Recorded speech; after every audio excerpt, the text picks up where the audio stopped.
Hello girls, so today we are going to see new chapter from your biochemistry and clinical pathology, and the name for the same is pathology of blood and urine. So first of all we'll see meaning of term pathology. So this term is divided into two parts, pathology.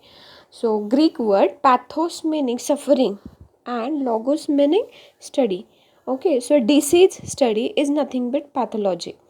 Pathology is a study of structural, biochemical, and functional changes in cells.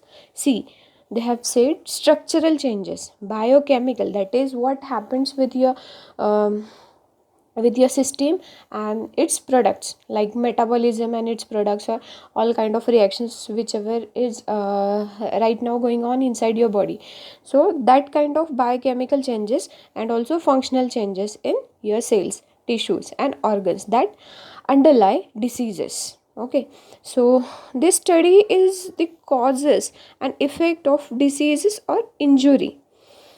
The word pathology also refers to study of disease in general, incorporating a wide range of biology research fields and medical practices. म्हणजे काय की ह्याच्यामध्ये आता pathology म्हणजे काय की एखाद्या डिसीजचं progression कसं होतं किंवा स्टार्ट कसं होतं कॉझिटिव्ह मायक्रो ऑर्गॅनिझमपासून तो कोणकोणत्या सिस्टीम्सने अफेक्ट करतो आहे हे सगळं आपल्याला इथे फाइंड आउट करावं लागणार आहे आणि त्याच्यावरती आपण तो स्टडी करतो म्हणून त्याला आपण पॅथो स्टडी और पॅथोलॉजी म्हणतो. ठीक आहे. So what happens to your body, that means की बायोकेमिकल ज्या पण रिॲक्शन्स होत असतात तुमच्या बॉडीमध्ये जसं की glucose to glycogen conversion, Krebs cycle असेल, ग्लायकोलिसिस असेल, ATP फॉर्मेशन असेल, और मेटाबॉलिक फॉर्मेशन रिॲक्शन्स असतील किंवा तुमच्या बॉडीमध्ये खूप साऱ्या ऑनगोईंग रिॲक्शन्स चालू असतात बरोबर. तर ह्या सगळ्या रिॲक्शनचा स्टडी जेव्हा डिसीज स्टेटला बॉडी जाते तेव्हा त्याच्यामध्ये काय काय चेंजेस होतात आणि what happens to your organs, this all we can study in this pathology. Okay, so this is really very important branch of medicine and encompasses all the abnormal states of body. Okay, it's not dealing with normal state, but yes, it is dealing with abnormal state of your body. That's why you need to focus, or you need to study very wellly your HAP, that is human anatomy and physiology. जर तुम्हाला normal structure आणि working माहिती असेल तुमच्या body ऑर्गन्सचं आणि पार्ट्सचं तर तुम्हाला त्याच्यामध्ये चेंजेस झालेले लक्षात येणार आहेत. ओके, सो ॲबनॉर्मल स्टेट्स आपल्याला त्यावेळी फाइंड आउट होतील. The congenital abnormalities, the role of abnormal genes, chromosomal aberrations again to cause diseases, mechanical injuries, injuries caused by radiations, chemicals, secondary disorders caused by drugs, inborn and acquired susceptibles, again susceptibilities to diseases also get covered in pathological study. हे सगळे जे पण study आहेत म्हणजे mechanical injury related असेल किंवा inborn असेल, okay, कंजेनायटल म्हणतो आपण त्याला, क्रोमोझोमल रिलेटेड म्हणजे तुमच्या DNA RNA मटेरियलशी रिलेटेड असेल, ओके, किंवा ॲबनॉर्मल जीन्स असतील, राईट, किंवा एखादी इंजुरी जी तुम्हाला रॅडिएशन्समुळे कॉज झालेली आहे, ह्या सगळ्यांवरती आपण इथे डीपमध्ये स्टडी करणार आहे. ठीक आहे. So very first part of your pathology of blood and urine chapter is study of blood. Okay, so it is very well known that blood consists of plasma, that is your serum, a transparent colorless liquid, and a minute solid particles or corpuscles immersed in it, right? So it is basically a connective tissue, right? It is fluid in nature and it circulates in closed system of vessels. All over body तुमच्या blood आहे, but हे जे blood circulate होतं आहे हे एका close सिस्टीममध्ये circulate होत असतं, right. So this circulates in a close system of vessels. So total volume approximately 6 liters. Okay, एका नॉर्मल इंडिव्हिज्युअलमध्ये व्हॉल्यूम किती असायला पाहिजे तर above 6 liter, right. So pH of blood a slightly alkaline, that is basic in nature. Okay, तुमचं blood कधीही acidic नसतं तर बेसिक असतं. ठीक आहे, म्हणजेच 0, 7 आणि 14ची स्केल जर तुम्हाला माहिती असेल तर 7ला न्यूट्रल म्हणतो आपण आणि when it goes beyond 7 so it is going to alkaline state म्हणजे बेसिक स्टेजला जातं ते. ठीक आहे, आणि स्पेसिफिक ग्रॅव्हिटी किती असते तर 1.055. Okay, so these are the dimensions of your blood. ठीक आहे.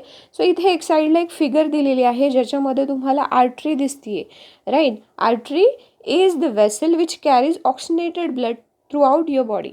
ठीक आहे. सो ह्या आर्टरीमध्ये आता काय काय असणार आहे, तर ब्लड, व्हाईट ब्लड सेल असतं, जे WBC आपण म्हणतो, डिफेन्स मेकॅनिझममध्ये ज्या ॲक्टिव्ह असतात त्या, right. White blood cells, again platelets that is corpuscles, ठीक आहे. आणि RBC that is red blood cells. These are the component of your blood. Okay. These corpuscles are of three types. The more numerous being the red blood corpuscles. ठीक आहे. काय असतात ह्याच्यामध्ये, मोर numerous कोण असतात, तर RBCs असतात. और इरिथ्रोसाइट आपण म्हणतो, किंवा ल्युकोसाइट म्हणजे काय, WBC. ठीक आहे. RBC म्हणजे इरिथ्रोसाइट आणि ल्युकोसाइट म्हणजे WBC. okay, which are very less in number, while third cellular fraction of blood is known as platelets or thrombocytes. ठीक आहे. म्हणजे काय काय असणार तुमच्या ब्लडमध्ये, WBC, RBC आणि प्लेटलेट्स. ठीक आहे. सो प्लेटलेट्सला आपण काय म्हणतो, थ्रोम्बोसाइट. WBCला आपण काय म्हणतो, ल्युकोसाइट. आणि RBCला इरिथ्रोसाइट. ठीक आहे. These are the synonyms. Okay. So functions of blood. Before going to that part, functions of blood, आपल्याला पहिल्यांदा नॉर्मल रेंजेस माहिती असायला पाहिजेत आपल्या ब्लडमधले. ठीक आहे. So normal range for each of them is given as RBC. आता RBC मेनमध्ये किती असायला पाहिजे, वेमेनमध्ये किती असायला पाहिजे हे बघा. तर मेनमध्ये RBC किती असायला हवे, 4.5 to 6.5 million per MM³ of blood. Okay. And that of men, वुमेनमध्ये किती असणार आहेत, 4 to 5.5 million per MM³. Okay. Next WBC. Okay. So WBCमध्ये काय आहे, 5,000 to 10,000 mm per MM³ of blood. And platelets किती असणार आहेत, तर 0.15 to 0.4 million per MM³. Okay. That is your thrombocytes. These are the dimensions of your blood. ठीक आहे. So WBCs are divided into again 2 types and it contribute to number as mention against each of them. आता WBC जे आहेत, RBC माहिती आहे आपल्याला, पण आता WBC जे आहे, व्हाईट ब्लड सेल, त्यांना पुन्हा एकदा सब डिव्हिजन केलेली आहे त्यांची. ठीक आहे. ह्यामध्ये काय येतं पहा, तर ग्रॅन्युलोसाइट्स आणि अग्रॅन्युलोसाइट्स. ठीक आहे. सो ग्रॅन्युलोसाइट्स त्याच्यामध्ये काय येतं, न्यूट्रोफिल्स, इओसिनोफिल आणि बेसोफिल. ओके. आणि अग्रॅन्युलोसाइट्समध्ये काय येतं, तर लिम्फोसाइट्स आणि मोनोसाइट्स. ठीक आहे. ग्रॅन्युलोसाइट्समध्ये न्यूट्रोफिलचं कॉन्सन्ट्रेशन किती असायला हवं, 40 to 70%. ओके. इओसिनोफिलचं कॉन्सन्ट्रेशन 1 to 4%. ओके. बेसोफिलचं concentration 0 to 1%. These are the normal dimensions. आता अग्रॅन्युलोसाइट्समध्ये लिम्फोसाइटचं कॉन्सन्ट्रेशन 20 ते 45 एवढं असायला हवं. ठीक आहे. So lymphocytes 20 to 45% and monocytes 2 to 10%. Okay. These are the normal dimensions of your WBC. Granulocytes and agranulocytes. You need to mug up this. Okay. कारण MCQला माइट बी ह्यामधले क्वेश्चन्स येऊ शकतात. So abnormal component of any constituent of blood leads to severe disorder. Okay. Thus it is very important to know the blood scientifically. ठीक आहे. आता बघा function आता आपल्याला पाहायचं आहे त्याचं. ठीक आहे. It transports oxygen and nutrient, right.